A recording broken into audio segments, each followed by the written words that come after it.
présent comment l'Occident est devenu dépendant de la mondialisation et du travail des plus faibles. Malgré que nous soyons les plus grands consommateurs de matières premières, nous possédons également la plus grande économie immatérielle. Grâce à la mondialisation et au pétrole bon marché, l'économie matérielle s'est délocalisée, au point où la presque totalité des objets présents dans nos domiciles viennent d'ailleurs, généralement d'Asie. Une grande partie de l'économie du Nord est donc devenue immatérielle. On parle d'une économie d'intelligence ou de service. Certains secteurs de cette économie sont indispensables, comme l'éducation, la santé ou l'aide sociale. D'autres, par contre, le sont beaucoup moins. Prenons le cas de Wall Street, qui versera quelques 144 milliards de dollars de rémunérations diverses cette année à brasser du vent.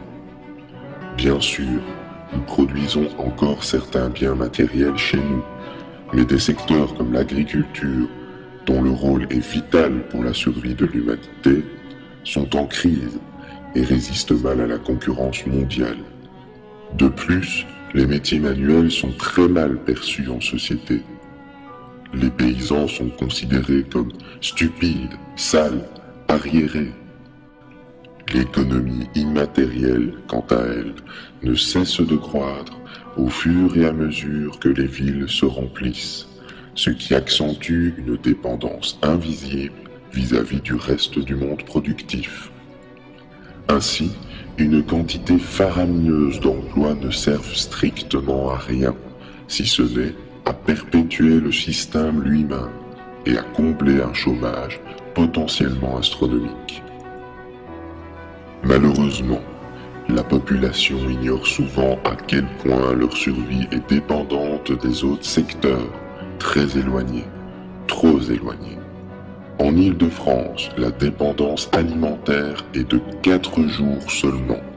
En cas de pénurie de pétrole par exemple, ce qui est envisageable d'ici 40 ans, et sans énergie pour le remplacer, tous les transports aériens et motorisés seront bloqués et toutes les grandes villes seraient plongées soudainement dans l'anarchie, faute de nourriture, faute de pouvoir se déplacer.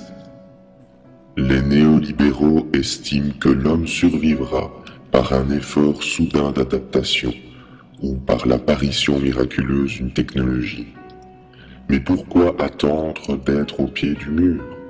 L'économie et la production de biens de nécessité doivent indéniablement se relocaliser afin que chaque zone géographique puisse acquérir sa souveraineté alimentaire. Enfin, nous savons également que l'argent est créé à partir d'une dette envers du capital.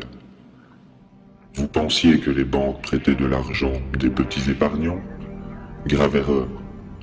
À partir d'un euro réel, les banques peuvent distribuer plusieurs milliers d'euros sous forme de dette. Et d'où vient votre salaire? De cette dette ou d'un capital privé. Pour combler la dette et l'intérêt de celle-ci, tous les agents économiques doivent être en compétition, croître sans cesse et in fine engendrer davantage d'argent-dette pour résorber la dette existante. Il faut travailler plus pour gagner plus, mais surtout pour empêcher la faillite totale du système. C'est une course sans fin, savamment orchestrée, pour enfermer les hommes dans le cycle travail et consommation. Lors d'une catastrophe comme le tremblement de terre en Haïti, il s'est passé la même chose. La Banque mondiale a prêté des centaines de millions. Le pays s'est endetté, les entreprises étrangères se sont installées et la population locale travaille pour rembourser la dette. Le tout est possible grâce à la croissance économique ininterrompue et à la confiance des acteurs en cette croissance. Or, mathématiquement et matériellement, la croissance sans limite est impossible. Premièrement, car nous sommes dépendants de la Terre et de ses ressources. Deuxièmement, car l'homme ne peut pas être pressé indéfiniment. Et troisièmement, car la croissance tend vers l'infini, ce qui la rend de plus en plus insoutenable chaque année.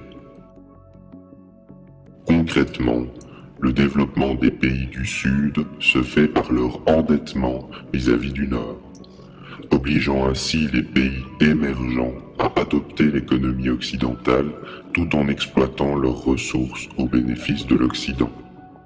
C'est une manière d'acquérir des ressources par la ruse sans recourir à la violence. Or, nous savons qu'il est strictement impossible que ces pays consomment comme nous, sans une baisse de consommation volontaire ou forcée de notre part. La Chine est d'ailleurs un des rares pays du Sud à envisager ce problème. Le pays dépense des fortunes dans l'achat de terrains en Afrique, afin d'y produire de la nourriture qu'elle puisse importer plus tard.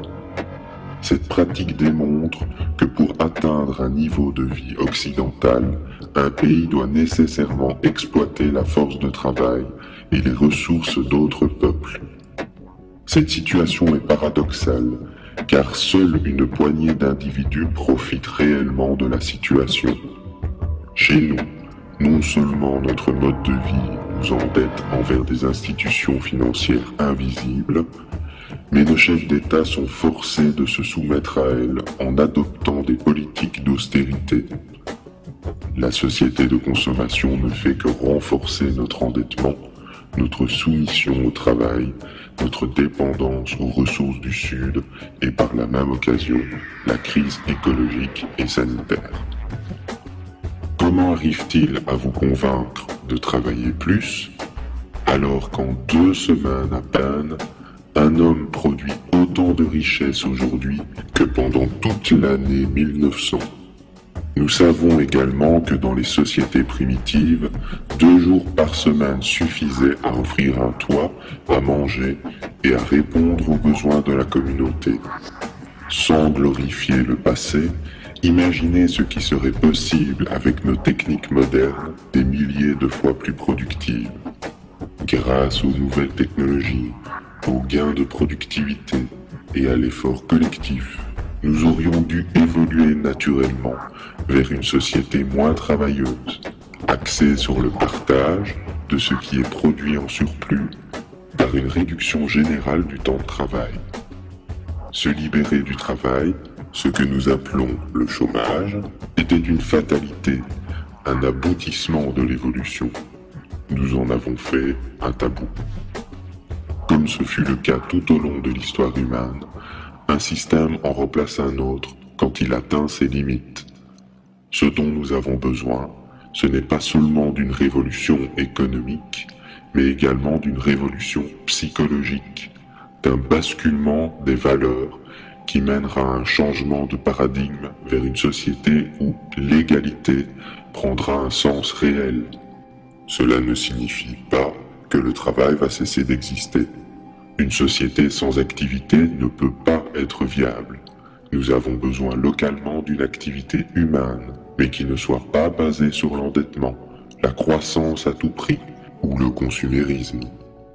L'activité humaine est essentielle, mais il semble évident qu'une partie de cette activité aujourd'hui est contre-productive en raison de la pression sociale et environnementale qu'elle occasionne. S'il y a une leçon à retenir de cette histoire, c'est de ne pas stigmatiser les individus en marge de la société de consommation, comme les pauvres ou les inactifs, car pragmatiquement, leur impact social et environnemental est bien moindre qu'un consommateur lambda. Il faut aussi comprendre que pour chaque emploi inutile ou nuisible que nous exerçons, c'est la collectivité qui en supporte le coût indirect. Les modes de vie simples et locaux, collectifs ou non, ne doivent pas être stigmatisés, car nous savons désormais qu'être trop productif n'est pas synonyme de bonheur et que la fin du pétrole va de toute manière ralentir et relocaliser notre existence. La société de demain devra prendre en compte les besoins de la majorité avant les plaisirs d'une minorité. au risque d'essuyer une crise sociale d'envergure mondiale. Pour y arriver, nul besoin d'une dictature. Le changement est en chacun de nous. Nous qui allons à notre tour montrer l'exemple, en passant l'information, en sortant nos amis ou notre entourage de leur torpeur. Le mouvement est déjà en marche. Nombre d'entre vous, dans les marges de la société, créent le changement, s'investissent dans des associations, informent leur entourage de la réalité, construisent leur autonomie, objectent la croissance, adoptent la simplicité volontaire ou favorisent la production locale des ressources. Gandhi disait, pour changer le monde, il faut se changer soi-même. Ainsi, nous ne pouvons envisager de changement sans à la fois remettre en question notre manière de penser, notre manière de consommer et notre manière de travailler. Pour un avenir serein. Merci.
Yeah.